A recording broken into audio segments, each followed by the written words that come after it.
আসসালামু আলাইকুম সুপ্রিয় ভিউয়ার্স। বর্তমান সময়ে নারী পুরুষের মধ্যে যে বিবাহ বন্ধনে আবদ্ধ হয় তা বিচ্ছেদের পরিমাণ অত্যন্ত ব্যাপক হারে বৃদ্ধি পেয়েছে। এর পিছনে যে কারণ, সেই কারণগুলো আমাদের প্রত্যেকের অনুসন্ধান করা উচিত এবং তা কারণ অনুসন্ধান করে এর সমস্যার সমাধানে প্রত্যেকেরই সজাগ এবং সচেতন হওয়া একান্ত প্রয়োজন বলে মনে করি। বর্তমান সময়ে নারী পুরুষের মধ্যে বিবাহ বিচ্ছেদের হার বাড়ার একাধিক সামাজিক ও অর্থনৈতিক এবং এমনকি ব্যক্তিগত কারণ উল্লেখ পাওয়া যায়। তার মধ্যে পারস্পরিক বোঝাপড়ার অভাব, স্বামী স্ত্রীর মধ্যে মতের অমিল, যোগাযোগের ঘাটতি এবং একে অপরকে সম্মান না করার কারণে সম্পর্ক দুর্বল হয়ে পড়ে, তার জন্য কিন্তু বিচ্ছেদ ঘটতে শুরু করেছে। দ্বিতীয় কারণ হিসেবে আমরা ধরতে পারি অর্থনৈতিক চাপ। সংসারের খরচ, বেকারত্ব, ঋণ বা আর্থিক অস্থিরতা দাম্পত্য জীবনে চাপ সৃষ্টি করে। এই কারণেও কিন্তু বিবাহ বিচ্ছেদ ঘটে। অবাস্তব প্রত্যাশা। অনেকেই বিবাহিত জীবন সম্পর্কে অতিরিক্ত আশা নিয়ে সম্পর্ক শুরু করেন।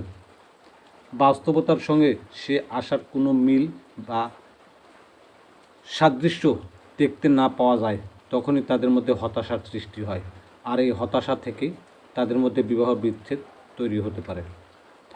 নারীর অর্থনৈতিক স্বাধীনতা। বর্তমানে অনেক নারী শিক্ষিত এবং কর্মজীবী, অথচ তার স্বামী বেকার বা কর্মসংস্থানের অভাবে তাদের মধ্যে সম্পর্কের পতন তৈরি হতে পারে। ফলে তারা অসুস্থ এবং অপমানজনক বা নির্যাতনমূলক সম্পর্ক থেকে বেরিয়ে আসার জন্য সাহস ও সামর্থ্য অর্জন করে। এমন কারণেও তাদের সম্পর্কের বিচ্ছেদ তৈরি হতে পারে। পারিবারিক সামাজিক পরিবর্তন। যৌথ পরিবারের পরিবর্তে একক পরিবার বৃদ্ধি পাওয়ায় অনেক সময় সমস্যা সমাধানে পারিবারিক সহায়তা কম পাওয়া যায়। পরকীয়া ও বিশ্বাসের সংকট। দাম্পত্য সম্পর্কে বিশ্বাস ভেঙে গেলে সম্পর্কে টিকিয়ে রাখা কঠিন হয়ে পড়ে। সামাজিক যোগাযোগের মাধ্যমের প্রভাব।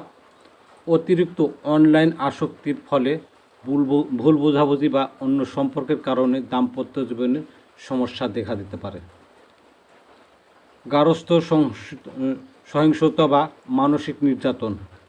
শারীরিক বা মানসিক নির্যাতন অনেক ক্ষেত্রে বিবাহ বিচ্ছেদের অন্যতম কারণ। এছাড়াও যে কারণ আমরা উপলব্ধি করতে পারি তা হচ্ছে শারীরিক দুর্বলতা, এবং শারীরিক দুর্বলতার কারণেও অনেক সময় নারীরা পরক্রিয়ায় লিপ্ত হতে পারে। এই কারণেও কিন্তু তাদের দাম্পত্য কলহ, এমনকি বিবাহ বিচ্ছেদ ঘটে থাকে। তবে মনে রাখা জরুরি যে সব বিবাহ বিচ্ছেদই নেতিবাচক কারণে হয় তা নয়। অনেক ক্ষেত্রে বিচ্ছেদের দুই পক্ষের জন্যই নিরাপদ এবং সম্মানজনক, এমনকি ভালো জীবনের পথ তৈরি করে।